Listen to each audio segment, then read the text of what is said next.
조국이 자기 딸 의전원 면접에 대해서 어떤 식으로 영향력을 행사했는지에 대해서 두 가지 사실이 충돌하고 있습니다. 21일 기사에서는 전화해서 호텔을 물어봤다. 그리고 최근 나온 기사에 따르면 의전원 예비 면접에 동행해서 호텔이 어디 있는지를 물었다. 없다는 호텔을 2번이나 물을 정도로 멍청하지는 않을 것이니 둘 중 한 번은 호텔 물어봤다 정도가 지금으로서는 적절한 해석이겠죠. 2번 다면 어떻게든 의전원 면접 관계자들에게 자기 알리려고 발악했다고 봐야 하는데 아직 거기까지는 가지 않겠습니다. 저는 21일 기사를 보고 어디 조국이 뭐라고 하는지 들어는 보자라는 입장이었는데 전화보다 더 직접적인 2차 의혹이 나와도 아무 말도 못하는 것을 보고 그가 좋아하는 청문회가 열린다면 무슨 말을 할지 한번 예상해보고자 합니다. 예상을 위해서 노무현 정신을 한번 보죠. 노무현 정신이라는 말이 있죠. 좌파애들 중에서 노무현을 좋아하는 애들이 주로 쓰는 말입니다. 이쯤 가면 막 하자는 거죠. 아마 이 말을 기억하시는 분들이 많을 겁니다. 2003년 3월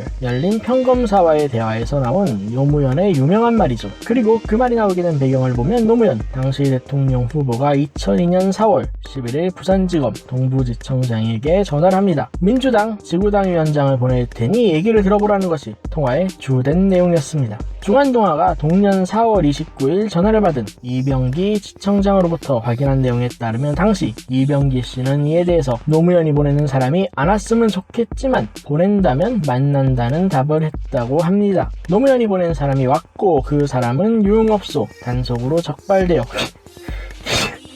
기소 중지된 민주당 당직자를 선처해달라는 요청을 하게 됩니다. 쪽팔리기 유흥업소가 뭐야.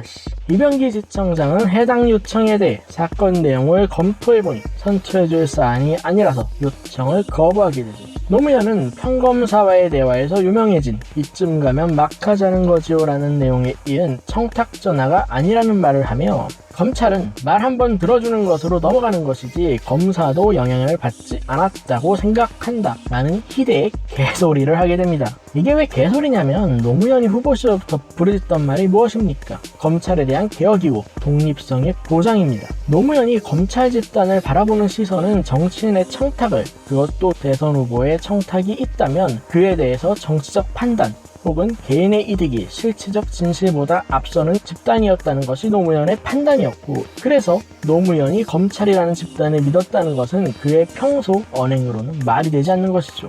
이 사건에서 노무현 정신의 일면을 엿볼 수 있습니다. 그 첫 번째가 앞뒤가 맞지 않는다. 입으로 떠드는 것과 자신이 실제로 하는 행동은 완전히 상반된 행동이고 조국에 대해서도 국민이 비판하는 지점이 이 부분이죠. 조른한불. 또한 노무현의 청탁을 받지 않을 거라는 믿음은 사건을 담당한 검사나 지청장의 양심에 따라 다른 결과가 나옵니다. 검사와 지청장이 부패했다면 청탁을 받아들일 것이고 아니면 청탁 전화가 아니게 되는 거죠. 노무현의 의사는 일관돼도 그 둘의 결과는 다르게 나올 겁니다. 여기서 보이는 두 번째 노무현 정신은 나는 막 던질 테니 책임은 네가 져라. 선의, 양심, 공정, 도덕 등 우리 사회가 지향해야 할 가치는 자신으로부터, 자신의 행동으로부터 나오는 것이 아니라 자신과 관계된 타인이 책임져야 하는 것이고, 내가 설사 부정하게 해석될 수 있는 행위를 한다고 해도 그건 상대방이 잘 막아줘야 한다는 거죠. 조국도 청문회에서 아마 이런 변명을 하지 않을까 합니다. 전화를 걸었거나 동행한 건 사실인데 그게 영향을 줄 거라고 생각하지는 않는다. 면접에만 동행했다면 여기에 덧붙여 내가 자식에게는 좀 무심한 아버지여서 해당 면접이 블라인드 면접인지는 몰랐다 정도의 사족이 붙겠고요. 사실 조국은 노무현의 정신을 아주 잘 계승하던 사람 중 한 명이었습니다. 노무현이 잘한 일이 한 가지 있는데 그 중 하나가 정보공개 관련 시스템입니다. 조국도 본인이 한 말을 페이스북에 공개함으로써 내로남불의 대명사인 두루남불이라는 호칭을 얻었죠. 조국이 참 노무현 정신을 잘 계승한 사람인데 어디 한번 청문회에서도 잘 계승되나 봅시다.